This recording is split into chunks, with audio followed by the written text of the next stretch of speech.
할렐루야. 오늘은 고난주간 5번째 날입니다. 역사적으로 바로 오늘 예수님께서는 운명하십니다. 예수님께서 고난의 정점에 있을 때 온 세상은 흑암이 내렸다 하였습니다. 오늘 새벽에는 새벽이라 어둡기도 하지만 안개가 그렇게 심하게 꼈어요. 그래서 한 치 앞도 보이지 않는다는 말이 꼭 지금과 같은 모습인 것 같아요. 정말로 앞이 캄캄한 칠흑같이 캄캄한 이 가운데, 하지만 이제 아침 해가 떠오르면은 언제 그런 자듯이 그 안개는 싹 사라져 버리고 없지요. 예수님께서 이 땅에 악하고 부조리한 것들이 그렇게 가득했지만은 예수의 사랑으로 이 모든 어두움은 거치게 될 것이고, 또한 우리 주님은 우리를 통해서 그 역사를 이루시길 원하십니다. 생명의 역사가 이 또 고난주간과 또 부활의 아침을 맞이함으로 새로운 새 역사, 새 시대가 열릴 수 있도록 우리 더욱더 최선을 다해 주님 닮아가는 믿음의 고속들 되기를 간절히 빌고 소망합니다. 그날 있기까지는 정말 부활의 아침을 맞이하기 위해 예수님은 바로 십자가를 지셨습니다. 이 고난의 순간이 없이는, 땀 흘림이 없이는 귀한 열매도 있을 수가 없는 것입니다. 여러분들 마지막 최선을 다해서 십자가를 묵상하고 우리에게 주어진 십자가 옳게 짊어지고 주의 뒤를 따를 수 있는 믿음의 고속들을 다 되기를 간절히 빌고 소망합니다.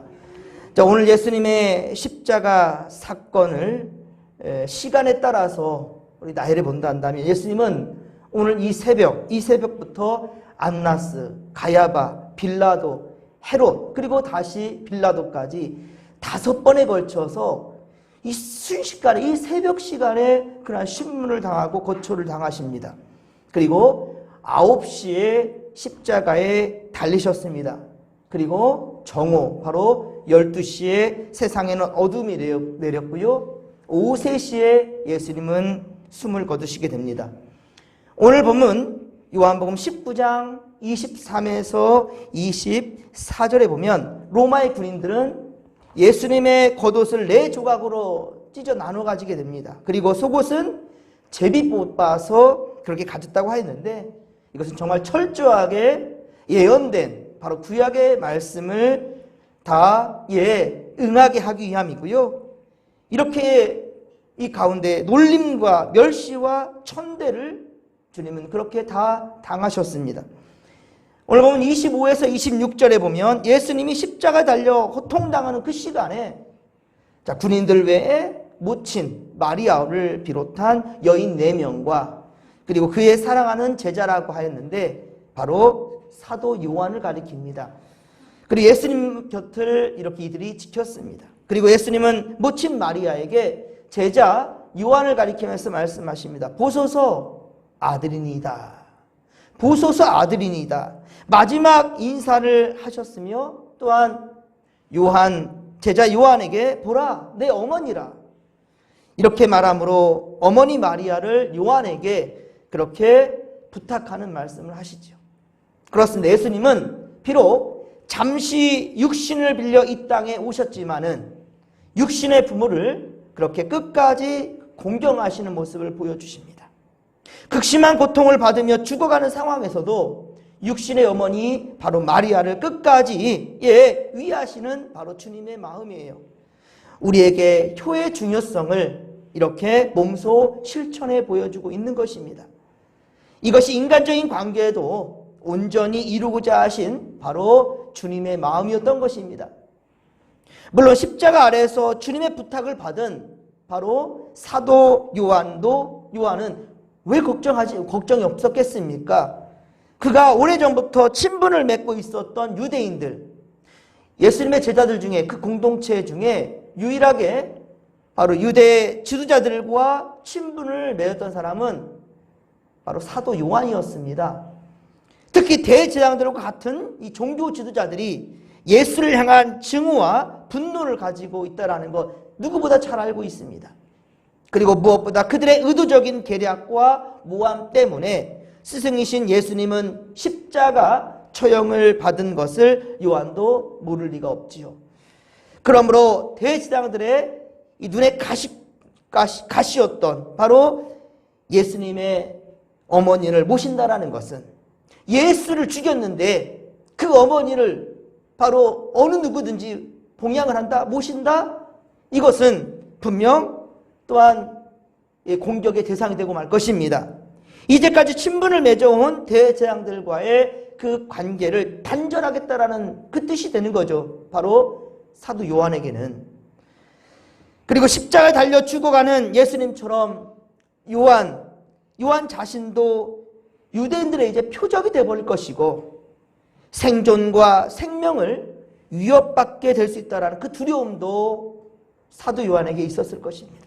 그러나 주님은 죽음을 앞둔 상황 가운데 사랑하는 제자 요한이 온전히 주님을 따르기를 바랬습니다. 사랑하는 성도 여러분, 우리는 과연 내가 손해보는 상황 속에서도, 내가 손해보는 상황에서도 주님의 명령을 따를 수 있겠는가? 이 임무를 부여받은 요한은 주께서 십자가 달려 죽임당하는 순간까지도 내려놓지 못했던 대제사장들과의 그 관계, 그 인맥, 그 연줄을 통해 안정적으로 살아보려고 은밀하게 마련된 것을 다 어떻습니까? 이제 포기하는 순간이 된다는 거예요. 적에게 관련된 것을 끌어안고 있는 사람을 이제 어느 누가 자기 편으로 인정해 주겠습니까? 예수님은 유대인들에게 공고의 적이 되고 있거든요. 그런데 그 적의 어머니를 모신다라는 것, 이것은 또 다른 공격 대상이 되고 만다라는 거죠. 요한은 예수님의 십자가 죽음과 부활의 사건을 경험하고 성령의 충만함을 입게 됐을 때 그는 그 가졌던 모든 이익들, 이것들을 다 온전히 청산하게 될 것이고요. 전적으로 예수님께서 그리스도와 그리고 왕 되심을 전하는 자가 되어서 이제 완전히 유대인들과의 반대편에 서게 된다는 거예요. 인간적이고 세속적인 유익에서 이제 하나님 나라의 것을 이제 위하면서 살게 되는 요한이 된다는 것입니다. 이제야 비로소 예수님은 요한이 사람을 낚는 어부가 되게 하기 위하여서 사람들 눈치 보지 말고 오직 진리를 위해 일어서는 참 제자가 되기를 주님은 바라셨던 것입니다. 예수님은 특별히 세상을 의지하고 살려 했던 모든 것들을 끊게 하시고자 바로 당신의 모친 마리아를 그렇게 요한에게 부탁하신 거지요. 그리고 주님의 부탁에 순종한 요한은 제자들 중에 유일하게 예수님의 모친 마리아를 이제 어머니처럼 봉양하는 바로 사도 요한은 순교하지 않습니다. 그러니까 많은 사람들이, 예수님의 제자들이 다 순교하였고, 가룟 유다는 물론 자살했고요. 나머지 자들은 전부 다 순교했지만 사도 요한만큼은 순교 직전에 그 생명이 살아납니다. 그래서 반모섬으로 그렇게 유배되고요. 오히려 그곳에서 마지막 이 신약 성경의 마지막 성경인 바로 예언서인 요한계시록을 기록하게 되지요. 그렇습니다. 90세 이상 장수했다라는 거예요. 자연사한 것, 유일하게 자연사한 것은 바로 사도 요한입니다. 내 부모를 공경했을 때에 우리에게 약속된 두 가지 복이 무엇입니까? 내가 땅에서 장수할 것이라. 맞습니다. 부모에게 잘하는 자식은 이 땅에 장수합니다. 또 한 가지 복이 뭐였죠? 잘 된다라는 거예요. 무슨 일을 하든지 잘 된다라는 거예요. 잘 되기를 바라시는 우리 성도들이란다면 부모에게 공경하십시오. 그리고 우리의 하늘아버지 하나님께 효도하는 자손들이, 자녀들이 된다 한다면 하나님은 결코 그를 외면하지 않으실 것입니다. 극한 상황에서도 이 사도 요한을 살리시고 자연사할 때까지, 그리고 마지막 주신 사명을 감당케 하셨다는 말입니다. 3년이나 예수님을 따르던 제자들은 다 떠나가 버렸고, 예수님께 병고침을 받은 사람이 한둘입니까? 오병이의 기적을 경험한 사람이 한둘입니까? 사회로부터 소외받은 그러한 고아와 가부들이 한둘이겠습니까? 다 주님께서 돌봐주셨고 그리고 사랑으로 품어주셨던 자들 아닙니까? 하지만 지금 주님 곁에는 소수의 사람만이 있을 뿐입니다.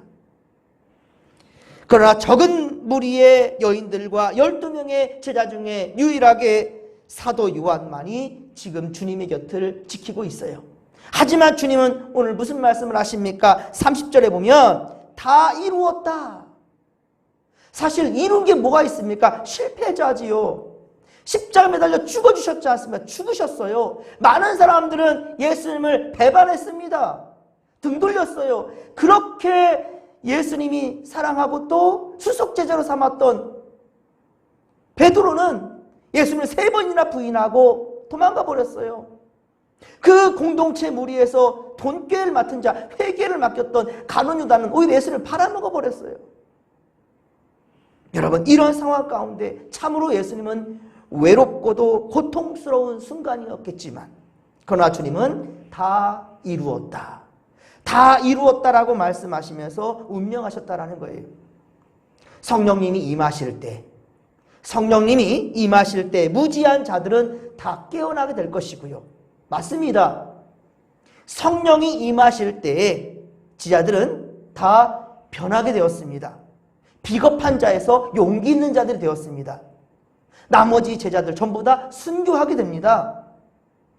이 사도 요한만 자연사했고 나머지는 다 순교했어요. 목숨 걸고 복음을 위해 일어서게 됐다는 거예요. 지금 이 순간 예수님은 육신의 눈으로 보았을 때는 참으로 안타깝고 너무 속상하고 배신감을 느끼는 그런 상황일지 모르지만 그러나 우리 주님은 분명한 지금의 오늘날의 이날까지 바라봤을 거예요. 바로 우리 이 한국 땅까지 복음의 불모진 이곳에까지 우리 복음은 오게 되었고 또 사도 바울을 통하여서 저 로마에 십자가 깃발을 꽂게 되니 전 세계 복음화를 이루게 되었다는 거죠. 그렇습니다. 세상 끝까지 복음이 전해지게 되고 수많은 생명들이 살아나게 될 것임을 그리고 믿는 자들이 다 천국에 이르게 된다라는 그것을 주님은 믿고 또 미리 보았기 때문에 지금 다 이루었다라는 그리고 그것을 가능하게 할 수 있었던 것 그것을 가능하게 하는 것은 구원을 가능하게 한 것은 오직 십자가의 고난밖에 없다라는 것 십자가를 짊어짐으로 말미암아 그 구원을 이루었다라는 그것을 주님께서는 지금 말씀하시는 겁니다. 사랑하는 성도 여러분, 주님은 오늘도 참 제자 한 사람을 찾으십니다. 주님의 뜻대로 순종하는 한 사람을 찾으십니다. 주님을 영과 진리로 예배할 바로 성도 그를 찾으십니다. 바로 그 자가 여러분이라는 사실을 여러분들 기억하시고 그리고 담대하게 주의 사명을 감당할 수 있기를 주님의 이름 간절히 축원합니다. 오늘 새벽에 사택으로 전화가 와요. 너무 반가운 거예요. 아니면 어떤 성도가 잘못됐을까?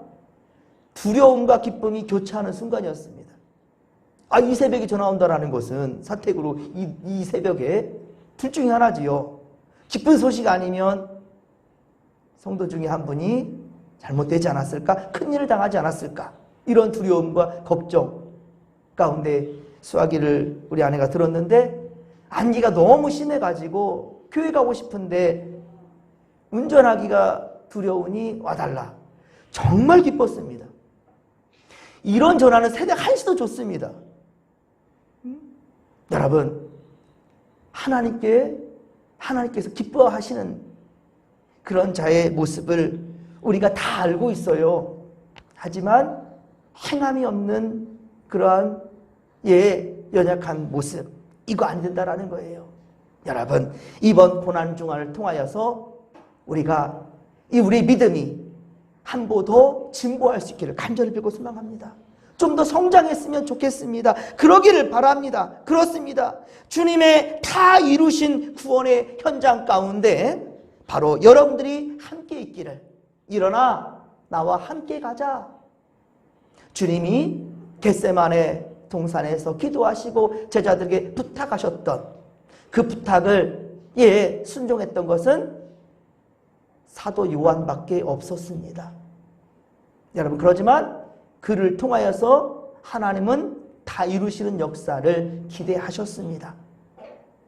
바울, 그가 예수님을 대적한 자였지만은 사울이었을 때, 그러나 그 한 사람으로 말미암아 엄청난 폭발적인 성령의 역사가 일어나게 되었다는 것이지요.